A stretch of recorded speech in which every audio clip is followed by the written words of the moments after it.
दोस्तों, जैसा कि आप सभी को बता दें, कल गांडे जवाहर नवोदय विद्यालय में 30 बच्चों का कोरोना टेस्ट एंटीजन किट के माध्यम से किया गया था, जिसमें 5 बच्चे कोरोना पॉजिटिव निकले थे।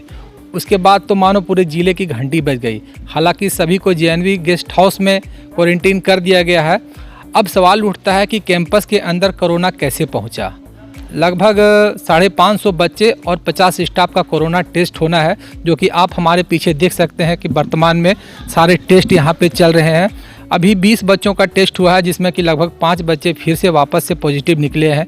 तो लगभग आज 300 का आंकड़ा है बच्चों को टेस्ट करने का। तो देखते हैं कि क्या कुछ निकल के सामने आता है, या तो फिर जांच का विषय है कि संक्रमण कितना फैल चुका है। तो दोस्तों, आज हमारे सामने गांडे जेएनवी के प्रिंसिपल सर हैं, जिनसे हमारे माध्यम से जो गार्जियन हैं उनके वो एश्योरेंस चाहते हैं कि बच्चों का यहाँ पे देखभाल कैसा होगा। सर, मैं इस चैनल के माध्यम से सारे अभिभावकों को आश्वस्त करना चाहूँगा कि कुछ केसेज हमारे यहाँ पॉजिटिव हो रहे हैं, अभी जांच चल रही है। और जो भी बच्चे पॉजिटिव हो रहे हैं, हमने उनके आइसोलेशन की व्यवस्था कर रखी है। जिला प्रशासन और हेल्थ विभाग ये पूरे हमको कोऑपरेट कर रहे हैं। उनकी टीम यहाँ अभी बैठी हुई है, जांच चल रही है, फाइनल रिपोर्ट शाम तक आएगी। तो अभिभावकों को मैं और बाकी लोगों को आश्वस्त करना चाहूँगा कि पूरे जिला प्रशासन और हेल्थ विभाग के सपोर्ट से बहुत थोड़े दिनों की बात है ये, हम फिर से सारे विद्यालय को नेगेटिव करने में सफल हो जाएंगे। और चैनल को भी बहुत बहुत धन्यवाद कि इन्होंने पॉजिटिव रिपोर्टिंग की है। जिस तरह से टेस्ट हो रहा है, उस तरह से संख्या बच्चों की बढ़ रही है। अब सवाल उठता है कि ये कितना खतरनाक है, क्योंकि कोरोना का जो वेरिएंट है ओमिक्रॉन, उसकी जांच तो अभी नहीं हो पा रही है।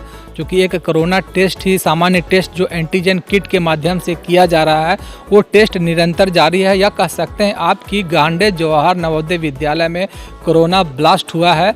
और कहीं ना कहीं एक बहुत बड़ी ये चिंता की विषय है कि जिस तरह से गांडे नवोदय विद्यालय में इतने बच्चों कोरोना पॉजिटिव हो रहे हैं, तो कहीं ना कहीं ये पूरे ज़िले की चिंता, राज्य की चिंता बढ़ा दी है। कोरोना की पहली एवं दूसरी लहर की भयानक तस्वीरें शायद ही हमारे जेहन से भुलाई जा सकती है। मोबाइल की घंटी बजते ही एक डर सा प्रतीत होता था, शायद ही कोई ऐसा होगा जिसने अपनों को नहीं खोया होगा। शमशान घाटों में जलते लाशों या कहें गंगा में तैरती अधजली लाशों का मंजर भी हमने देखा है। पिछले कुछ महीनों से तीसरे लहर की आशंका लगाई जा रही थी कि तीसरे लहर कब आएगा, लेकिन अब ये जो वर्तमान में हालात नज़र आ रहे हैं, या कहें जिस तरह से पुनः कोरोना के केसों में वृद्धि हो रही है, ये कहना कतई गलत नहीं होगा कि तीसरी लहर की शुरुआत हो चुकी है। अब सवाल उठता है ये कितना घातक होगा, ये तो समय ही बताएगा। लेकिन फिलहाल हमें सख्त सावधान रहने की ज़रूरत है और सरकार द्वारा गाइडलाइन को फॉलो करने की ज़रूरत है। टीकाकरण दोनों हम लोगों को लेना है, मास्क लगाना है, 2 गज दूरी, मास्क है ज़रूरी। जिस तरह से यहाँ गांडे जेएनवी में कोरोना का ब्लास्ट हुआ है, कोरोना की संख्या बच्चों में बढ़ती जा रही है। अभी टेस्ट निरंतर जारी है और अभी कल 5 बच्चों का कोरोना पॉजिटिव निकला था और अभी 28 टेस्ट हुए हैं, जिसमें कि 3 से 4 बच्चों कोरोना पॉजिटिव हुए हैं। तो आज हमारे सामने रंजन सर है, इनसे हम जानना चाहेंगे कि जो बच्चे कोरोना पॉजिटिव हुए हैं उन लोगों को क्वारंटाइन कहाँ पे किया जा रहा है, या तो उनकी इलाज की क्या कुछ व्यवस्था की जा रही है। सर, जो बच्चे कल कोरोना पॉजिटिव निकले वो 5 बच्चे, 3 छात्राएं थी और 2 छात्र थे।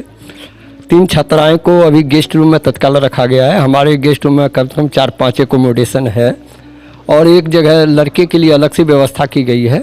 वहाँ भी हमारे 10-15 एकोमोडेशन की व्यवस्था है। उसमें भी 2 बच्चे वहाँ ठहरे हुए हैं, उनको खाने पीने की पूरी व्यवस्था है। हॉस्पिटल के द्वारा मुहैया कराया गया है किट्स, जो कि कोरोना के इलाज के लिए ज़रूरी है।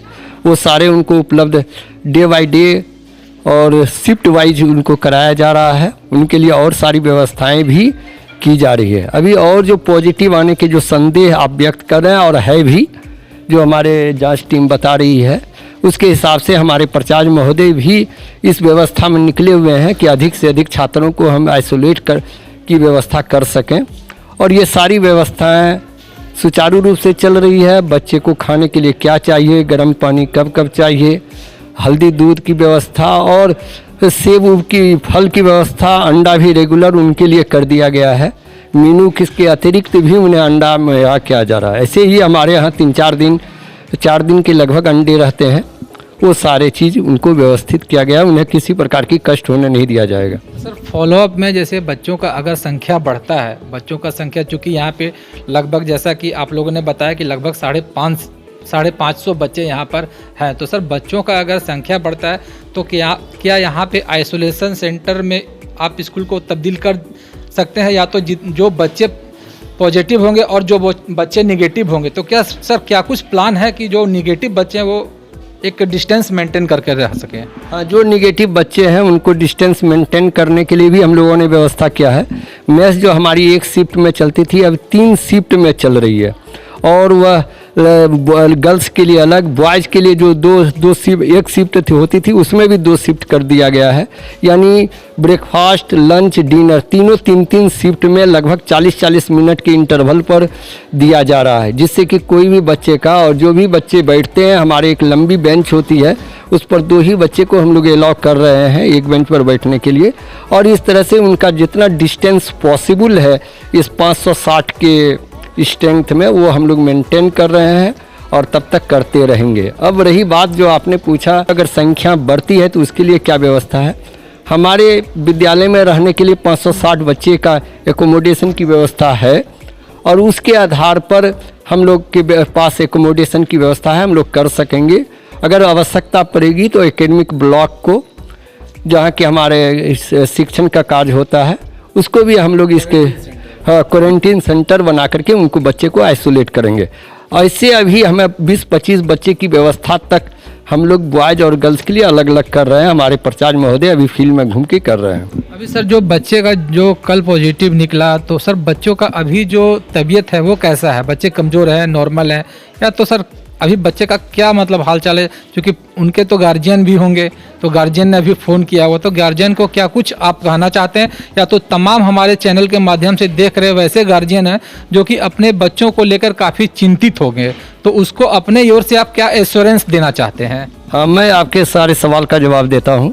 पहली बात जो आपने कहा कि जो बच्चे कोरोना पॉजिटिव निकल गए हैं उनको जो आइसोलेशन में रखा गया है, उनकी पूरी व्यवस्था है और पूर्णतः वह स्वस्थ हैं, और उनके सारे दवाई जो ज़रूरत है, फल जो ज़रूरत है, अंडा यानी खाने की सामग्री दी जा रही है, और उनमें अभी किसी प्रकार का ऐसा प्रॉब्लम नहीं है जिससे कि हमें तत्काल किसी हॉस्पिटल की या आगे की इलाज की ज़रूरत पड़े। उसके लिए अभी हम लोग सफिशिएंट है, और हमारे हॉस्पिटल से भी काफ़ी मदद मिल रही है।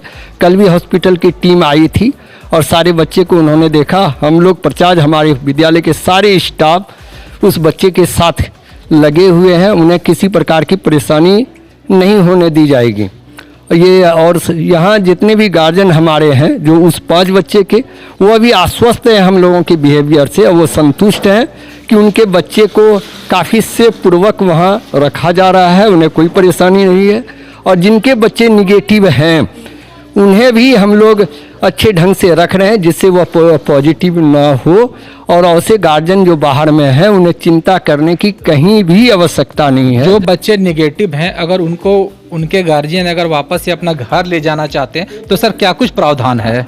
अभी उस संबंध में हम लोगों को ज़रूरत नहीं महसूस हुई है कि उन निगेटिव बच्चे, क्योंकि उससे पूरा विद्यालय बंद हो जाएगा, और उसके लिए हमें डिस्ट्रिक्ट एडमिनिस्ट्रेशन से, अपनी समिति के एडमिनिस्ट्रेशन से अनुमति लेना पड़ता है अगर हम लोग कंप्लीट क्लोज करना चाहें स्कूल को, और उसकी अभी आवश्यकता भी महसूस नहीं हो रही है। अगर ऐसी आवश्यकता महसूस होगी तो हम लोग डिस्ट्रिक्ट एडमिनिस्ट्रेशन से कंसल्ट करेंगे और उनके आदेशानुसार हम लोग काम करेंगे। गार्जियन को एश्योरेंस किया है कि उनके जो बच्चे जो पॉजिटिव निकल रहे हैं वो भी, और जो बच्चे निगेटिव हैं वो भी, उन दोनों की रहने की अलग अलग व्यवस्था की गई है, खाने पीने की अलग अलग व्यवस्था की गई है, और जो बच्चे पॉजिटिव निकले हैं उनकी तमाम जितने भी प्रकार के दवाइयाँ होती है, किट होते हैं, सबको उपलब्ध करा दिया गया है, और चिंता की कोई बड़ी बात नहीं है। अगर वैसा बच्चे पॉजिटिव अधिक निकलते हैं तो इस स्कूल को भी आइसोलेशन सेंटर में तब्दील किया जा सकता है। धन्यवाद। मैं अतीन आनंद, आप देख रहे हैं हमारा चैनल राइजिंग झारखंड।